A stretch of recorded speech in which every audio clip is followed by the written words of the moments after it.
বড় বৌদি, তাহলে তুমি সাপের বিষটা কেন কিনতে গিয়েছিলে? কারণ কারণ সভ্য আমাকে এই বাড়ি থেকে তাড়িয়ে দেওয়ার পর আমি উদ্ভ্রান্তের মতো রাস্তায় রাস্তায় শুধু ঘুরে বেরিয়েছি। কি করব, কোথায় যাব, আমি কিছু বুঝতে পারছিলাম না। কারণ আমি এটা জানতাম যে এই পরিবারে, এই সংসারে আর কেউ আমাকে ফিরিয়ে নেবে না। আমার বাপের বাড়িতেও আমার জায়গা হয়নি। কোথায় যাব আমি, কি করব, কিচ্ছু বুঝতে পারছিলাম না আমি। আমার তখন মনে হচ্ছিল আমার আর বেঁচে থাকার কোনো অধিকার নেই। আমি আর বাঁচতে চাই না। আমার এই পৃথিবী ছেড়ে চলে যাওয়াই ভালো।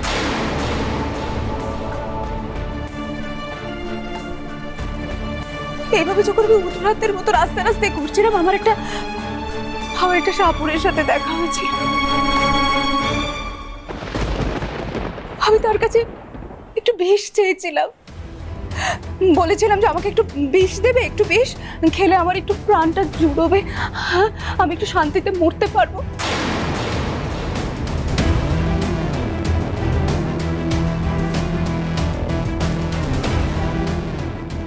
বিশ্বাস করো, আমি কিন্তু এটাই বলেছিলাম।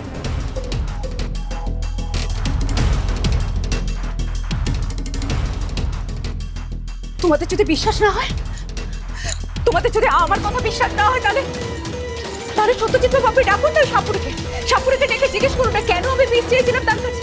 তাহলে তো সত্যি কিন্তু সব কিছু প্রমাণ হয়ে যাবে, তাই না? কেন কেন সব সময় প্রতিটা মুহূর্তে আমাকে ফায়ারিং স্কোয়াডে দাঁড় করানোর জন্য তোমরা একেবারে মুখিয়ে আছো? কেন?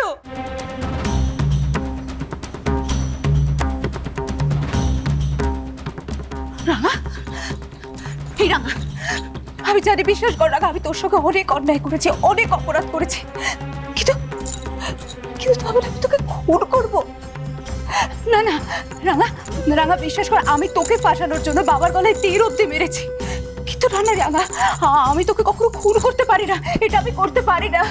বিশ্বাস করুন আপনারা, আমাকে বিশ্বাস করুন, বিশ্বাস কর রাঙা।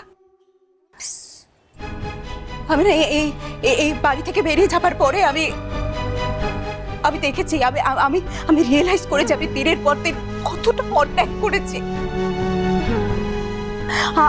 আমি তখন বুঝতে পেরেছি, আমি নিজের সামনে আয়নাটা ধরেছি, আমি দেখতে পেয়েছি যে আজ পর্যন্ত যা যা করেছি, আমি যা যা অন্যায় করেছি, অপরাধ করেছি, সব দোষ শুধুমাত্র আমি করেছি।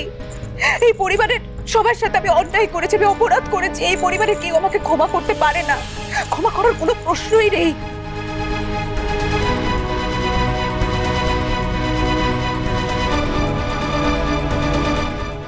রাঙামতি তীরন্দাজ সোম থেকে রবি প্রতিদিন সন্ধ্যে 7:30টায় স্টার জলসায় ও জিও হটস্টারে।